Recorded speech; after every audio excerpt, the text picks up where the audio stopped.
if you're intelligent and you live past 40, you will outgrow your culture. I mean, some people may do it sooner, but you have to be a complete idiot to just buy in at 55, at 60, at 75, at 80. You know, what are you still going to be doing? Expressing homophobic views, voting Republican, and worrying about the A, B, and C's of phony reality? I mean, most people get to a place where they just see it's a bunch of crap, you know?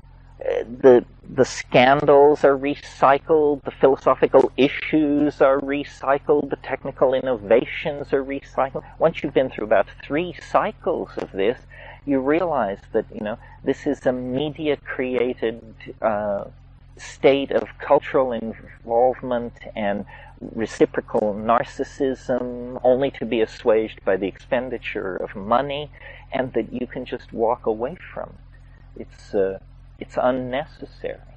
And in fact, this walking away from it by more and more people, I think, is a precondition to any kind of reasonable attempt to get the planet on a course where crises begin to diminish rather than be endlessly exacerbated. The values of production, acquisition, reproduction are all fatal to any human enterprise except the short-term success of the marketplace. And apparently that is to be the primary maximized value. So this is a long answer to the question. The short answer is my approach to reality is hands-on, and I wouldn't call it scientific because it's not statistical, but it's realistic. First of all, nothing is what it appears to be. But on the other hand, very large structures are not likely to come into being unless they quickly achieve their purpose. So in other words, forms of conspiracy theory seem to me over-baroque. I think the real truth about how reality works is that it's pretty much on automatic. Chaos is the ruling player. Chance is cast in the number 2 role, and the unexpected is in there somewhere. And then, you know, if somebody can organize a conspiracy and keep it running in one direction in the face of all that, well, fine. It's good to talk about this here because Esalen has been, you know, a place where many very deep new ideas have been generated. Revolutions in psychotherapy, revolutions in general systems thinking, very significant political movements have been advanced from here. The whole Soviet reassessment and all that. But also Esalen has been a source of some of the wackiest and least anchored of these ideas.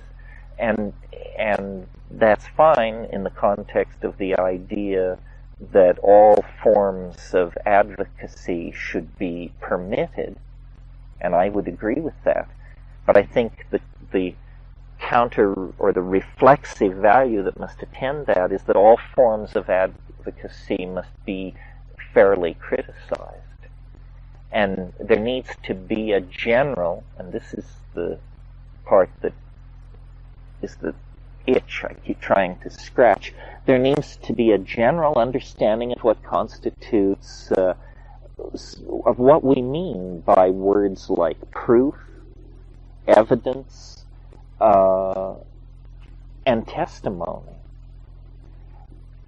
The law is it's interesting to me how the law has been remarkably immune to the general woolliness that has crept into thinking. It is, if you commit murder, that the Greys made you do it is not defensible. The devil made me do it. I mean, maybe it is defensible, but it's a pitiful defense. it may be traumatic for people to testify in front of a grand jury, but on the other hand, if you have evidentiary material related to a crime, you're going to have to talk to the grand jury in the name of the generally established canons of what is good for society.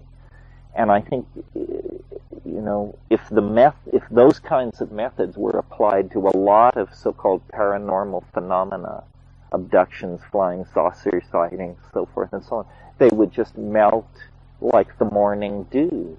It's the inability to subpoena testimony and explore contradiction that makes this stuff at the second, third, fourth, and fifth retelling seem so compelling.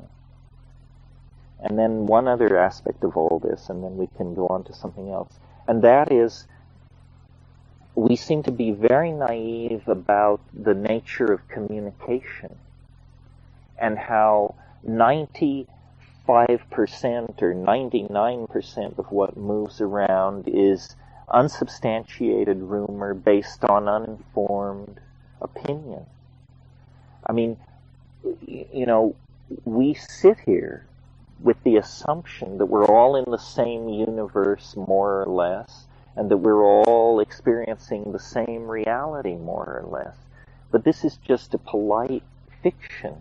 I mean, if we were to go around this circle and instead of telling your name and your professional occupation, you were asked to explain how a common household device works. So for you, the television set. For you, the osterizer. For you, the thermostat. For you, the furnace. I think we would largely discover that if anything past the most trivial level, it just turns into elves and goblins out there. I mean, we're hardly different from New Guinea Highlanders.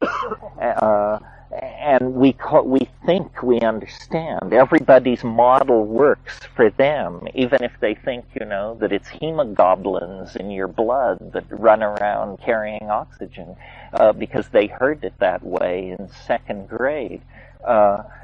So this is sort of a terrifying thought to contemplate, that the actual understanding of reality is held in our species as a kind of diffuse cloud of expertise, but when you try to tease it out from any given individual in the cloud, you find just a cartoon is what you actually find. If you read Ulysses, James Joyce's masterpiece, a lot of what's going on in Leopold Bloom's head as he wanders around Dublin are crack-brained understandings of technical devices, how he thinks the electric tram works, how he thinks about the odds in the horse race, how he thinks about how the sewer works, and it's all absolutely cartoon-like fairy tales about reality. Well, if we don't understand things as simple as can openers and TV sets, then what is our real grip on phenomena like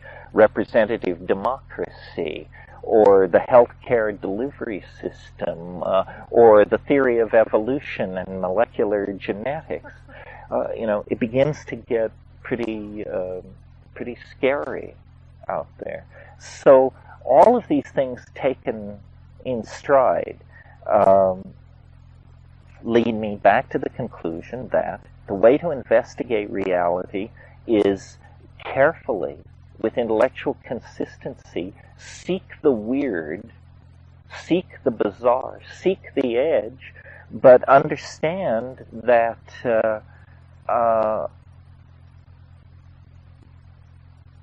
you can only rely directly on your own experience, the conclusions you draw from it, and mathematics. And anything which comes down the collective epigenetic telegraph is so shaped by the cultural mind that none of it can be trusted. All of it serves hidden agendas of salesmanship, marketing, propagandization, glamorization, fetishization. In other words, nothing can be taken at face value. Nothing is what it seems.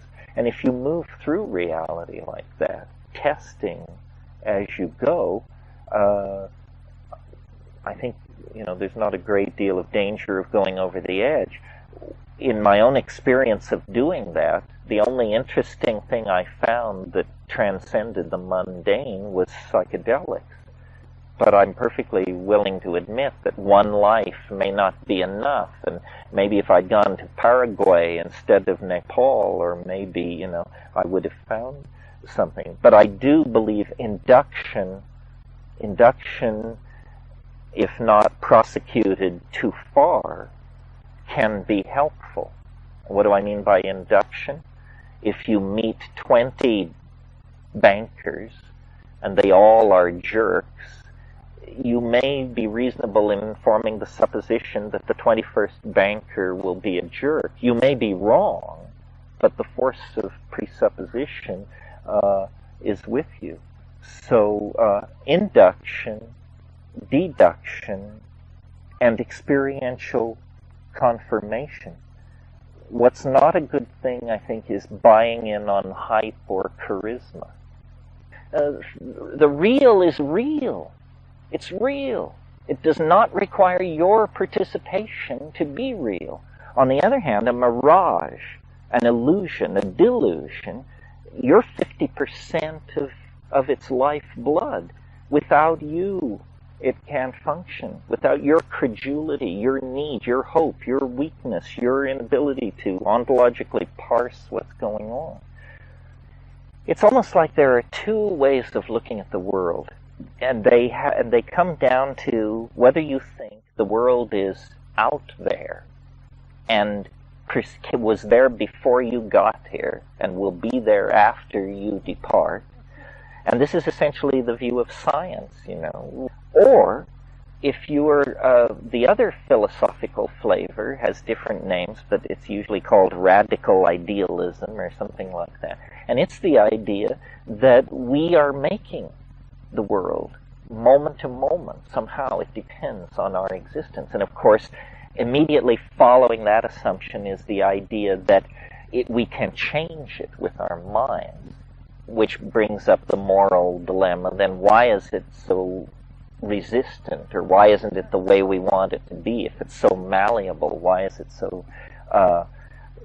resistant? And once you understand, what philosophy is, I think you see that these two positions are polar, and that there's a lot to recommend each one, and it's very hard to make a fusion. And do you ascribe to either? I tend to act as though the world is really there, but I think that ideology is very poisonous, and that we should not believe anything. It's a form of metaphysical hubris.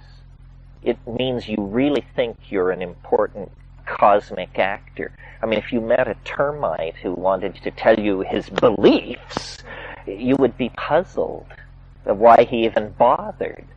Well, are you so greatly different than this termite in relationship to the cosmic all of it? So beliefs are like, they're forms of culturally endowed paralysis. I believe in the democratic individual. I believe in the resurrection and the life. Well, so what? We don't care.